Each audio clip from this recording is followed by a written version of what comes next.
A viewer and customer recently reached out to me and he was trying his first slow release oxytocin growth cycle.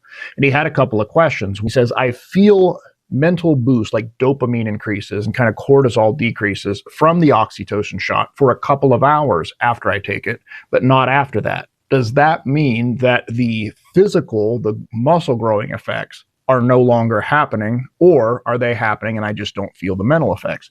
I explained that more than likely you're feeling that immediate mental boost from the little bit from the injection that makes contact in the bloodstream as you inject. But just because you're not feeling them after a few hours doesn't mean that some of that raised serotonin and raised dopamine isn't still happening. And it definitely doesn't mean that the physical effects aren't happening.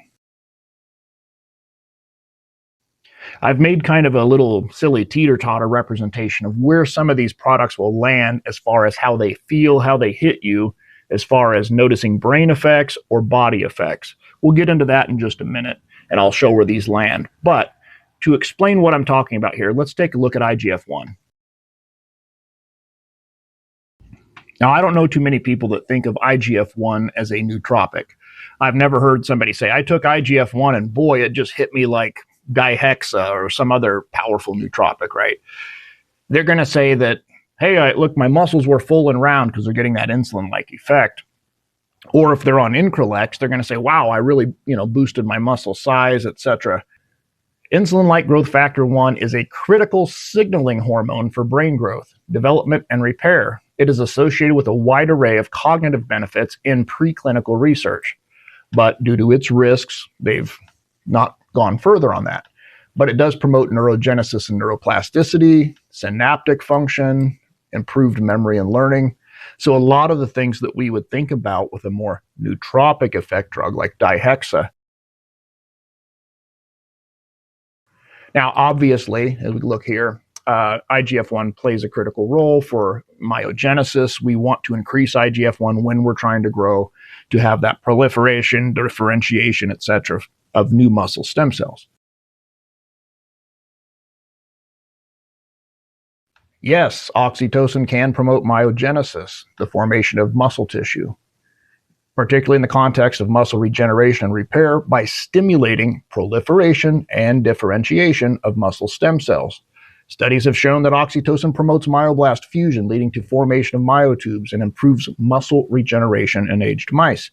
So almost the exact same effects as IGF-1, you just don't hear it talked about. Why? You'll feel the mental effects first, and so people assume, oh, that's what it does. That's it. It's doing both, just like IGF-1, only it's in reverse of what's more subtle in each.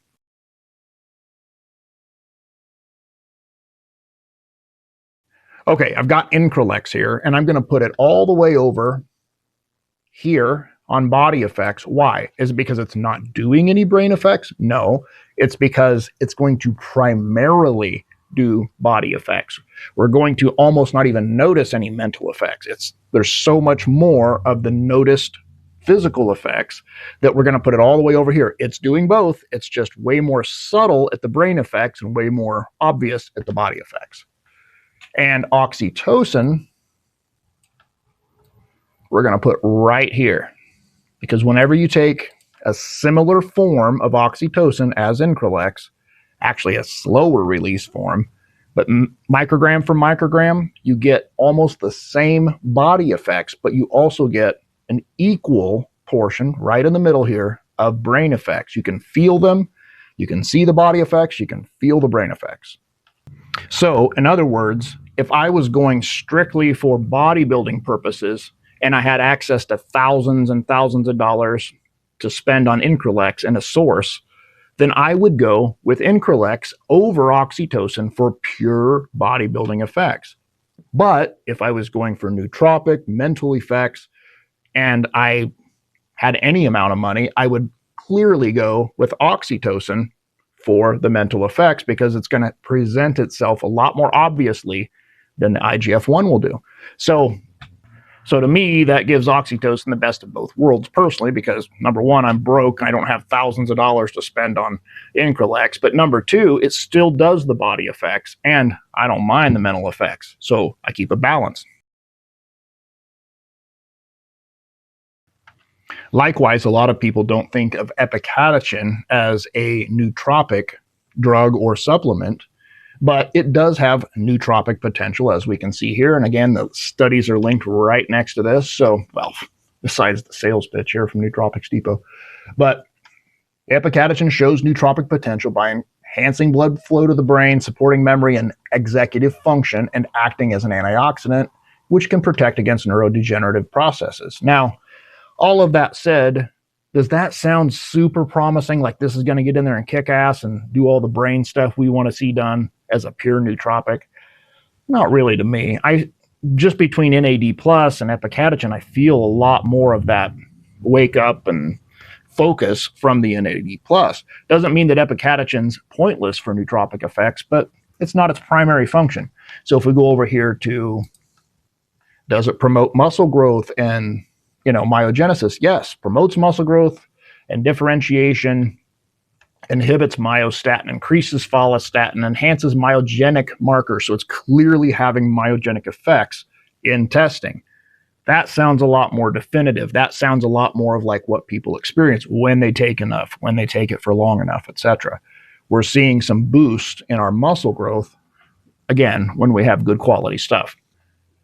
So just like with Increlex, I'm going to put Epicatechin over here.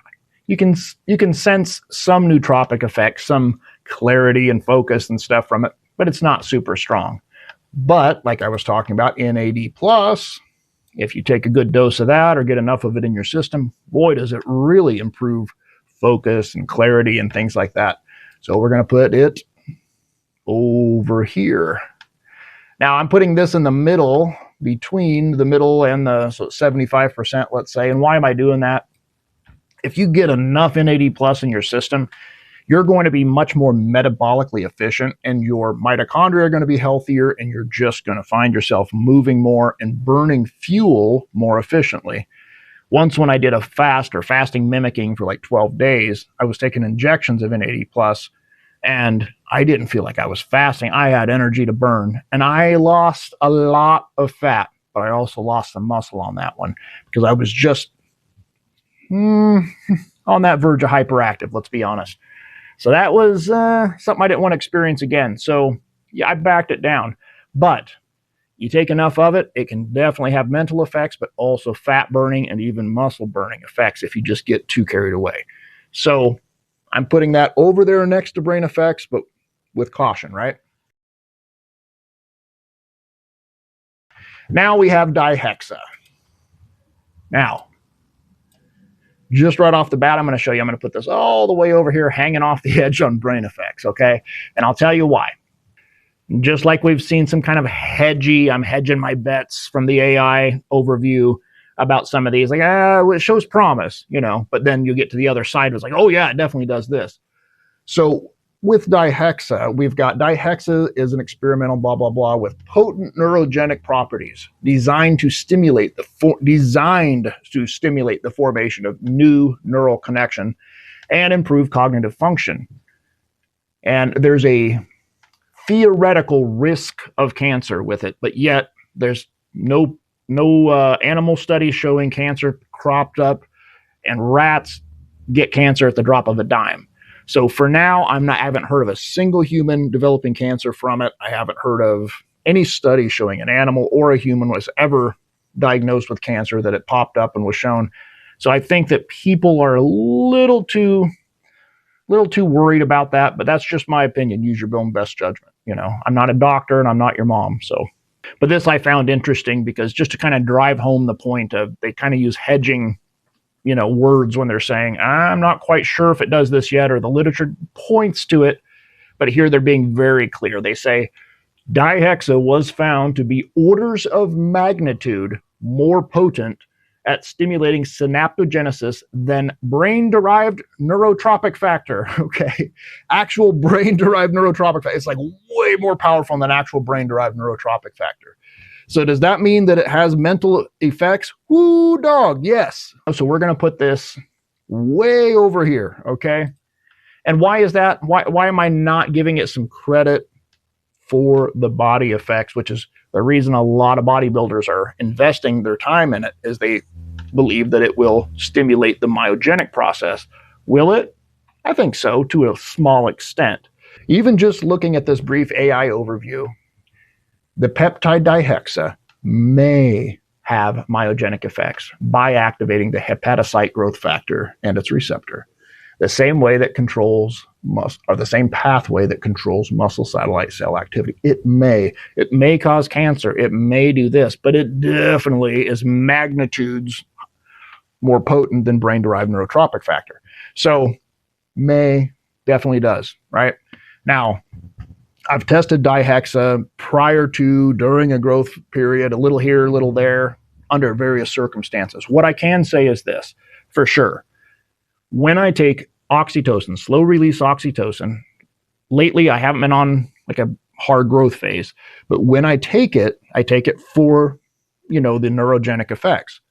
Then if I take a little bit of Dihexa at the same time, the same day, everything together, I actually accrue more water storage in the muscle, and I have that look, that cosmetic, GH kind of look.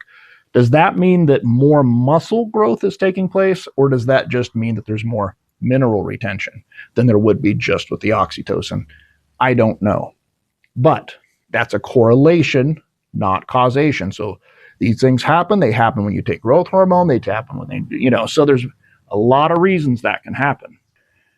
I would hazard a guess that it is having some body effects, the same way that IGF-1 has some mental effects.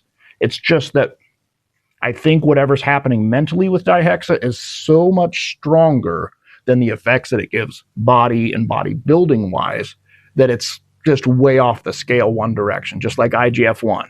So I hope this makes some sense. Here's my little silly little hand-drawn diagram thing here again. But you see what I'm saying here? Epicatechin, Increlex.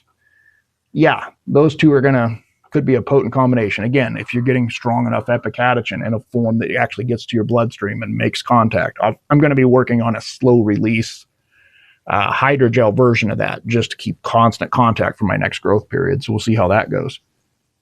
Oxytocin, best of both worlds. If I had to just pick one to go with and forget all the rest, NAD+, nice booster, kind of little this, little that, efficiency, mitochondrial health, and then Dihexa, nootropic effects. So anyway, hope this makes some sense, and I'm going to try to edit this down into something coherent. So hope you guys are having a good weekend. Stick around, ask questions. Let's keep digging into this.